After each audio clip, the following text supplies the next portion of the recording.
Hello, my name is Dr. Craig Childress. I'm a clinical psychologist in Pasadena, California. I specialize in treating children with ADHD spectrum issues, angry oppositional behaviors, family relationship problems, marital issues. And today I'm going to talk with you about how to treat a child with ADHD naturally, which means without medications. And for me, working and specializing in ADHD, one of the things I've come to understand is that ADHD is not a unitary phenomena. There's a number of potential different causes for the behaviors that are classified and diagnosed as ADHD.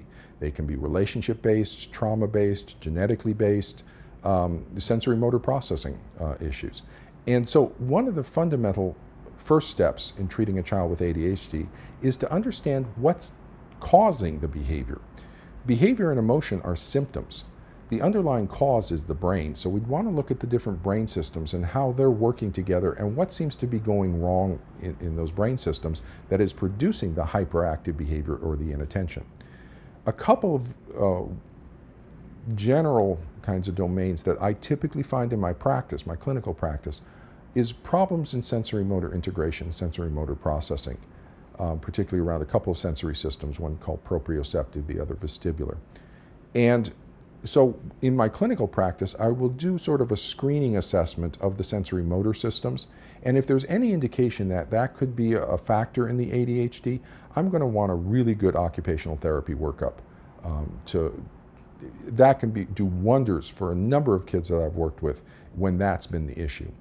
The second issue is a lot of the kids I see with ADHD, it's essentially an anxiety issue. And the anxiety is emerging off disruptions in the relationship systems.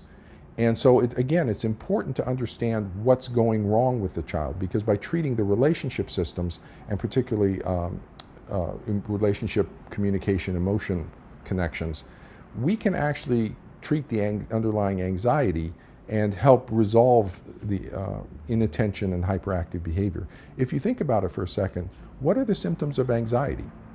A difficulty focusing, a difficulty paying attention, restlessness, an activation of the body. Those are kind of the symptoms we see with ADHD. And so understanding the underlying cause is essential to treating the ADHD behaviors that we see. There are some indications that allergies for some kids can be involved, and so for some parents may want to look into those sorts of things.